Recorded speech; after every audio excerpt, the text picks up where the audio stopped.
Bonjour Scorpio and welcome back to my channel. Claude here. Today I'm going to be doing your tarot reading for the next 3 months. So this is going to cover July, August, September. So looking at the longer term, I'm going to be using an oracle deck and a tarot deck. I have reviewed both these decks on my channel and I will give you a link in the description box below if you want to check them out and get info on them. Now, please do bear in mind those are general readings. They will not resonate with everybody. So take what resonates and drop the rest. I hope you're doing well, by the way, and that you've had a good month so far. Now let's just have a look at your next 3 months. So what do my Scorpio Aquarians need to hear for the next 3 months, please?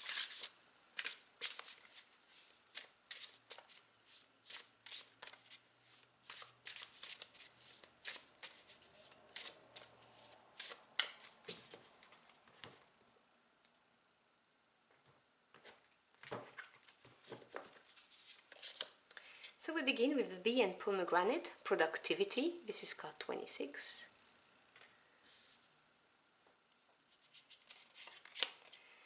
The bat and hellebore, intuition. This is card 19. Hope you can see this. And you have the goat and willow, overcoming obstacles, card 11. Let me put my deck aside. Okay, so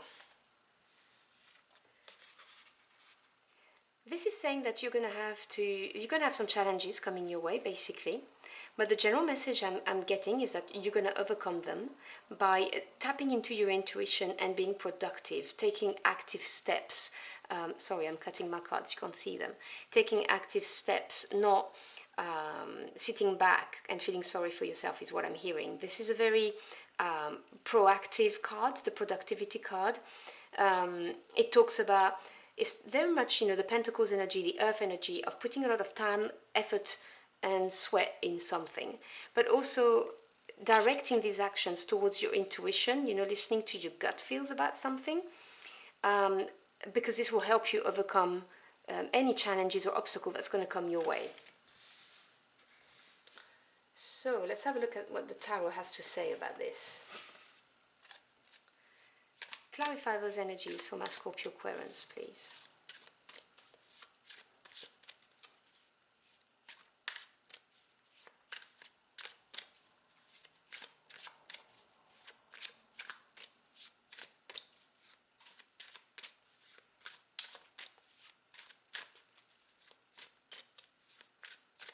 I think that's about right.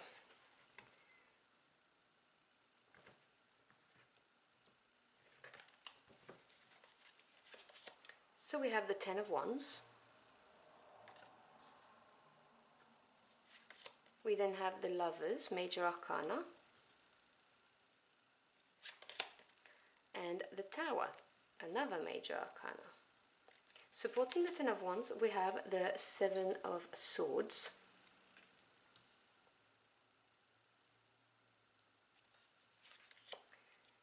The Five of Wands. And beautiful Six of Wands. Wonderful. The energy supporting you, which is at the bottom of the deck for the next 3 months, is the Seven of Pentacles. Okay, so let's talk about this. 7, and you have 2 sevens here, by the way. And if you reduce the 16 of the Tower, you have another 7 here. So 7 is a significant number for you in the next 3 months. So you may see it quite a lot. And it's also a very spiritual number. You may want to look that up if you're interested in numerology like I am. Pentacles is earth energy. This is the physical realm. So this may represent home life or work life. Anything to do with those, jobs, careers, promotions, education, where you live, the relationships within your home. 7 is the number of experience, and from this experience stems confidence, because you self-evaluate, you reflect. The 7 of Pentacles talks about looking at a situation, or a relationship, or an event, a person, whatever the case may be, whatever the reason you're here, and looking at the time, effort, and sweat equity you have put into this, and wondering if it was worth it. Is your harvest, does it match how much you put of yourself into this relationship, this project, or your job, basically? and I'm just giving you ideas here, take what resonates with your current situation. There is an element of impatience with this card, you know, like feeling like things are not growing fast enough. But that's just, you know, a hint of it. The overall message is really reflecting on it. And looking at it from a practical point of view as well, because this is earth energy. Okay, so we have the Ten of Wands supported by the Seven of Swords. 10 is completion in the tarot. And it means the end of a cycle. Now the Wands energy is fire energy. So this is, and you've got 3 of them. You've got half of your reading is to do with wands, with fire, with what ignites your heart and soul. You know, it's passion, desires, your spirit, you know, what drives you. So the Ten of Wands is talking about the end of a cycle. It's talking about having given everything to a situation, a relationship, a job, an event, and completing it, dropping your wands, dropping the burden. Now, a very important aspect of the Ten of Wands, which people tend to forget, is that yes, it's been long, hard and tiring. Anything is when you really give your heart and soul to something, you give 200% of yourself. But this is completion, a successful completion. You are dropping the burden. This is the end of this burden that you had. And it's supported by the Seven of Swords. Now, swords is the mental realm. This is the thoughts you have, the knowledge you gain, the truths that are exposed. And the Seven of Swords, because it's to do with experience and confidence, is my work smarter, not harder card.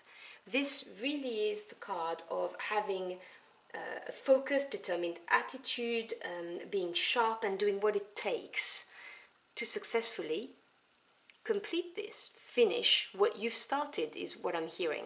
So you go from, you know, looking at a situation, a relationship, a job, an event, wanting to finish it, and the advice is to think and work smarter. Don't work harder, you're already tired, but think of a way to make it easier on you, is what I'm hearing. By that, use your intuition, okay? Because you see, you've got the card of productivity. I was telling you, this is taking steps, being proactive, taking conscious steps. And this card here talks about having a sharp, determined focus to get it done, you know, doing what it takes. And once you've done this, you have the Lovers. Now, the Lovers, big energy with the Tower next to it. These are major arcana. So they are big energies on your life path. And to me as a tarot reader, they represent the direct intervention of your spirit team, nudging you in the right direction or providing you with experiences, events and people who are going to enable you to grow. This is happening for you, you know, not to you. This is some kind of a growth that needs to happen. So whether it needs to be spiritual, emotional, mental or physical, this is what this is. And the Lovers talks about a decision, you know, which way do I go? What do I choose? So, you know, if this is a relationship, do I stay or do I leave? If this is a job, do I stay or do I leave? Do I accept this job offer if you've been offered something and finally move on from this job? Or do I stay there? You know, am I getting recompensated enough for the hard work I've put in this relationship or in this job? Whatever the case may be, take what resonates. So there's this big crossroads here. And you're going to feel internally conflicted about it because the 5 represents change and challenges. Wands, as I've explained, is to do with your passion, your desire, your spirit. So it talks about conflicts and competition, and the message I'm getting very, very clearly here, it's not external, it's internal. This is you feeling internally conflicted, which I understand because, you know, this is the 10 of Wands, this is the end of a cycle, this is something that's you've given a lot of time and effort, basically, and you are in self-analysis mode and still working on it. And you know you have to make a decision, and the advice here, and I will never presume to tell you how to live your life, okay, I'm just telling you the messages I'm getting from your spirit team, so whether it's God, the universe, your angels, your ancestors, you know, whoever you work with, they're telling you to trust your intuition to make this big decision, because this decision is going to have a long-term impact on your life. And under overcoming obstacles, you have the Tower and the 6 of Wands, which literally means this. Because the Tower is another big energy, it's a major arcana. And the Tower on its own is neither good or bad. It just talks about an abrupt, sudden change, something you didn't see coming, and something that's going to rock your world that you just did not expect. So something very abrupt is going to happen, but you're going to be victorious. This is the beautiful Six of Wands. Six is harmony after having overcome a challenge. And you have a clear progression here because they are next to each other. You go from the 5 to the 6. So from this internal conflict that you are experiencing at this crossroad, your spirit team is going to make something happen to nudge you in the right direction so you may overcome this obstacle, because that 6 harmony after overcoming the challenge with the wands, with the fire, the passion, this is really being victorious, successful, completely overcoming what was bothering you, what was making you feel unhappy, whatever the case may be. And there is also a certain element of recognition as well. So if this is to do with work, you're going to be victorious. You're going to crush the competition and you're going to get some serious rep with that. But if this is to do with a relationship, this is saying this is going to end very nicely. The Tower often happens when we stay stuck in a situation, and sometimes when we are too comfortable. We're just doing the routine things. So for instance, working hard at something, continuously giving it your best, and your spirit team intervenes and nudges you and goes, no, enough is enough, you need to get out of this. Okay, so the message is very clear to me. You are going to overcome whatever it is that's bringing you down, is the other thing I'm hearing. Trusting your intuition. You will overcome those internal conflicts you may experience, and if there are external conflicts, for some of you, same thing. You go from the 5 to the 6 of Wands, so it's a beautiful outcome for you. So I hope you've enjoyed the journey for the cards with me. If you found this message helpful in any ways, do let me know in the comment box below. I'd love to hear from you. Thank you so much for choosing to spend some time with me. I always appreciate it. I wish you a wonderful next few months, and I'll see you again very soon.